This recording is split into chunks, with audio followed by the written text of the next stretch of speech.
Hey guys, welcome back. I know it's been a while, and for that I do apologize. Due to COVID-19 and family issues, plus the fact that my car has been in storage, there's been a lack of content to post. However, rest assured, I have a lot of content coming. So be sure to subscribe so you can be notified when those videos are posted.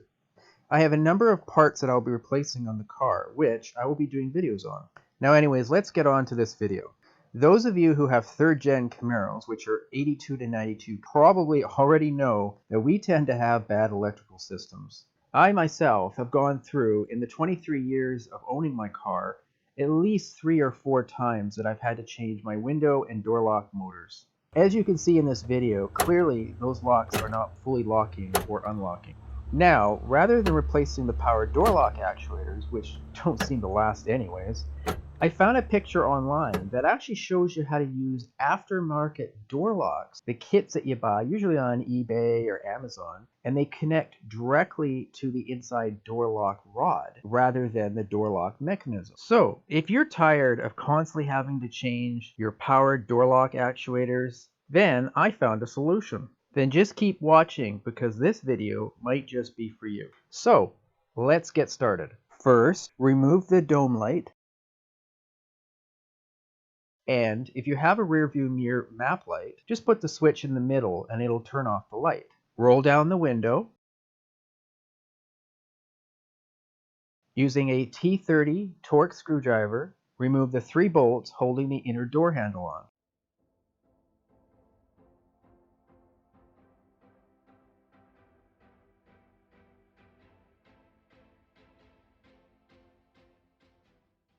Using a T15 Torx screwdriver, remove the 2 outer screws holding on the trim. Now, we should take note that these are longer screws than the ones that we're going to remove from the switch panels, which we'll be removing next. Now again, let's take note that the screws on the left side towards the back of the car are the only real screws on this panel. The others towards the front of the car are actually fake, so don't try and remove them.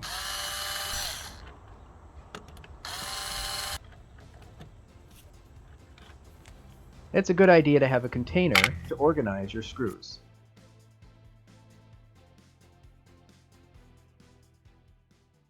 Then, remove the hidden inner T15 screw. Remove the door lock slider by carefully lifting from the front.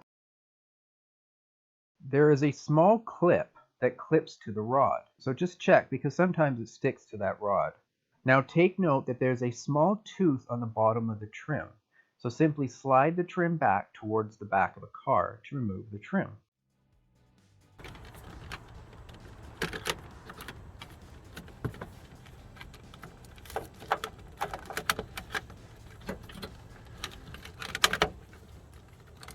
Man, GM sure didn't make things easy for us. Now some people disconnect the switch, but I don't want to risk breaking them, so I just leave them attached. Whether you want to disconnect the switches is up to you, but in this video I'm going to leave them attached. Now, remove the door panel by using a door panel clip remover, or just use a putty knife. Now there are a lot of clips, 13 to be exact. In order to remove the door panel, you need to squeeze the top trim in order to unhook themselves from these hooks. There are 1 on either side.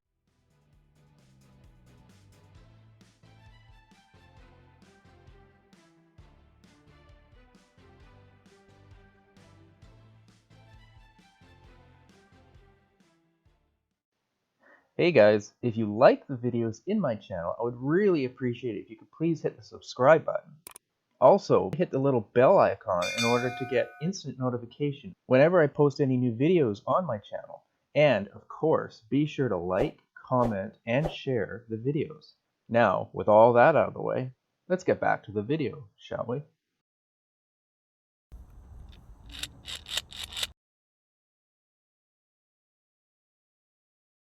This attaches to our inner door rod that controls the inner door latch slider. Screw the rod mounting clamp just enough to capture the rod, but enough that you can slide it back and forth to adjust. Attach the actuator to the bracket using the 2 screws provided in the kit. Note the placement. And again, screw just enough to hold, but again, so you can slide for adjustment.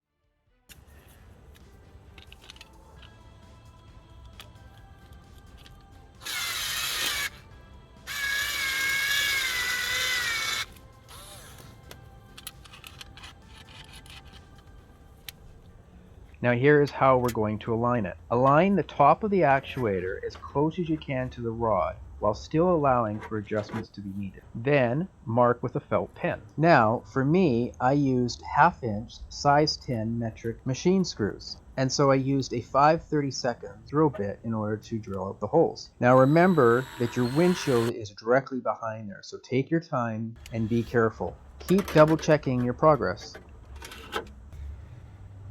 You're going to need to buy machine screws for this bracket as it doesn't come with this kit. I used 1/2 inch number 10 metric machine screws as well as the matching number 10 nuts.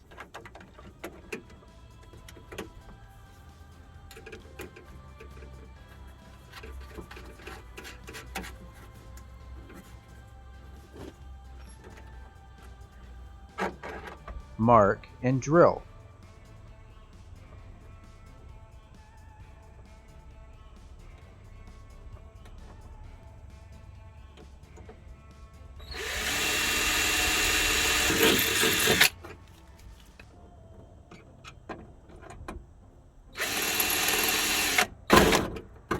And insert your screws.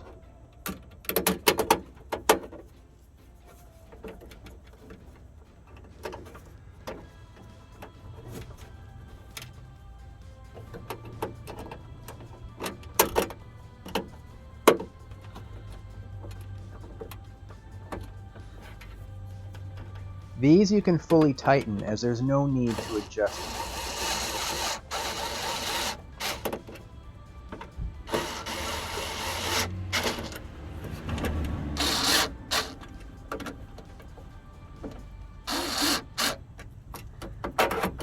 The kit comes with a long rod, and so we need to trim quite a bit off. Now this ain't no coat hanger, this is a very strong rod, so a pair of side cutters won't do it. I had to use vice grips with a cutter built into it, and even then it took a while, but eventually it broke through it.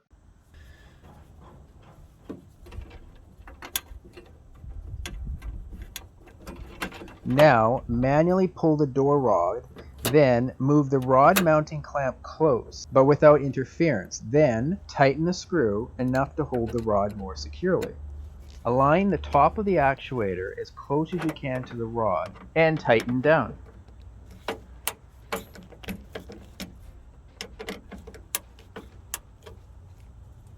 Now here's a bit of the tricky part, and you want to make sure you take your time and you check your work. You want to determine where the bend needs to be.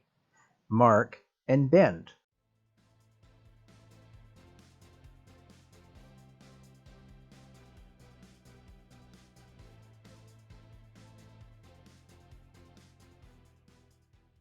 Take your time and keep checking your progress. Remember, you want the actuator as close to the rod without touching it. Once you have the correct angle, start to snip off the excess off the rod. Make any final adjustments as needed. I found it better to have the lock fully unlocked, where the actuator is not quite all the way extended.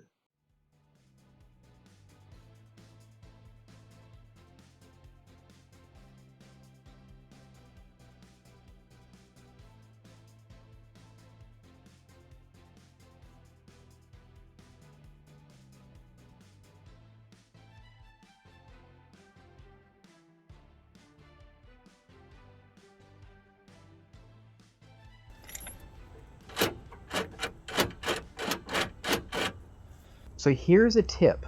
Use a 9-volt battery. It won't be as powerful, but it will show you whether or not everything's working correctly before you go to the trouble of attaching the wires. Alright, time to wire these babies up. Now the kit comes with connectors, but I chose to solder them.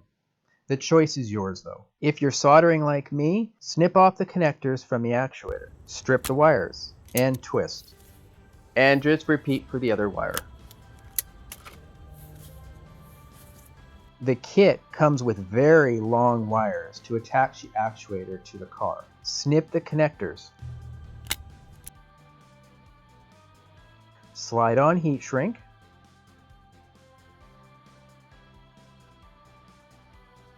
Twist together. Solder.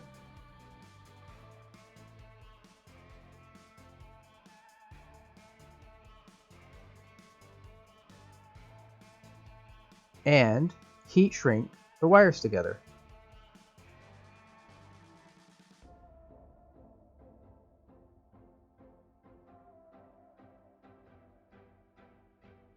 And just repeat for the other wire.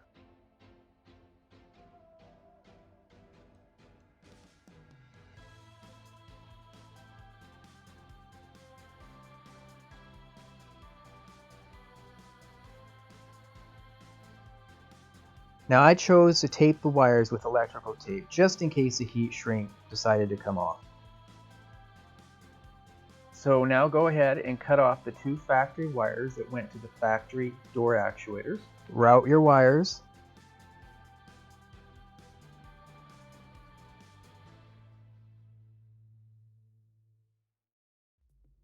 Strip the ends of the factory wires.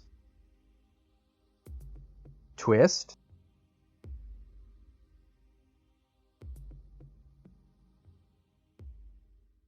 And just repeat for the other wire. Now, make sure that you're hooking the correct colors together. Otherwise, you could wire it so lock is unlock and unlock is lock. On my car, in my setup, the factory brown wire went to the blue wire on the kit, and the factory gray wire went to the green wire on the kit.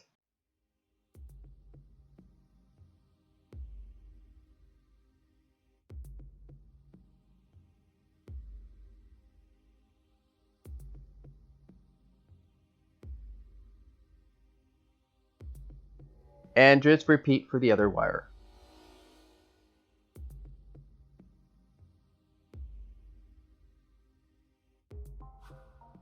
Make sure you're cleaning your soldering iron in between for a good solder.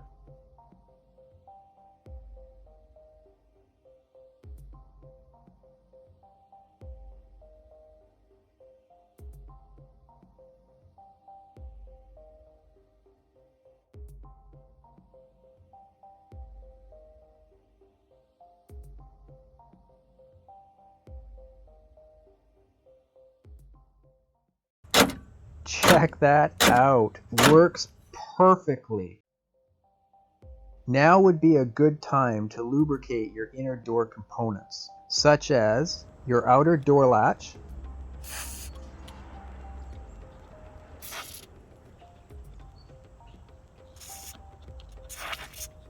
inner door latch mechanism,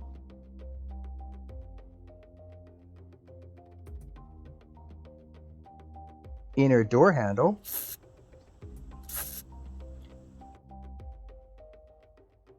the clips that hold the door rods,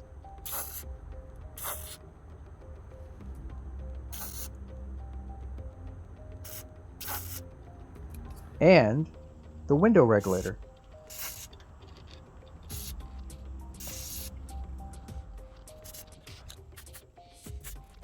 Then roll the window down. Now would also be a good idea to take a look at your door panel clips. Many of these clips can get rather brittle and can easily break while removing the panels. So before you're going to change the clips in your door panel, make sure you check to see which ones you have. And unfortunately, I actually was not aware that there are 2 different types, and I ended up getting the wrong ones. And as you can see, there are 2 different ones. The factory ones on the left, and the new ones I bought off eBay on the right.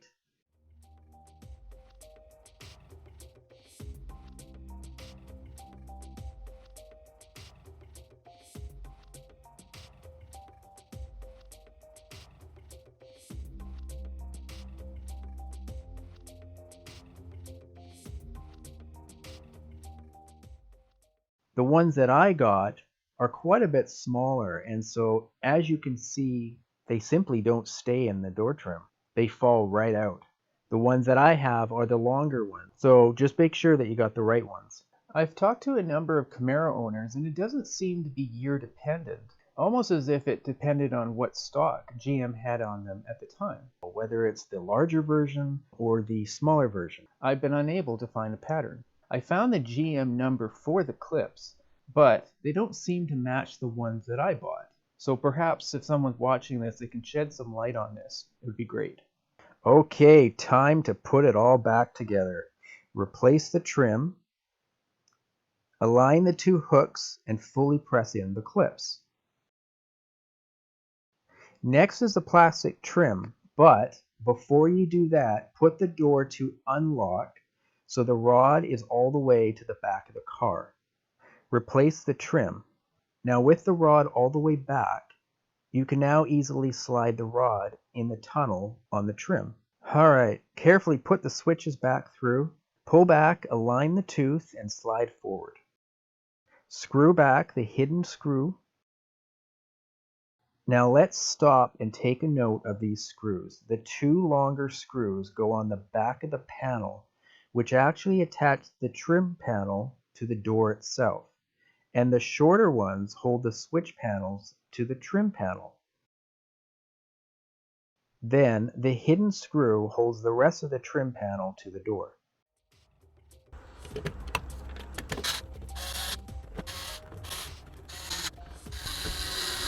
Replace the door lock slider and screw back the door handle. Now let's try it. Oh, check that out. That sounds even more stronger than the original placement. Honestly, I don't even remember my doors sounding like that. It just makes more sense to me. So if you're having issues with your door actuators and you keep going through them, really suggest you give this a try, because this has worked for me, and that's why I wanted to make this video for you guys. And if you know anybody else having that issue, be sure to share this video with them, because I looked online, I couldn't find a single video for any Camaro owners doing this. Even though there was a picture online, it seems nobody did a tutorial on it. And hopefully this video will help some of them. Alright, and with that, I'd like to conclude this video. If you enjoyed this video, please like, comment, share, and subscribe. And be sure to click the little bell icon to be notified of each new video I post. Thank you for watching, and till next time.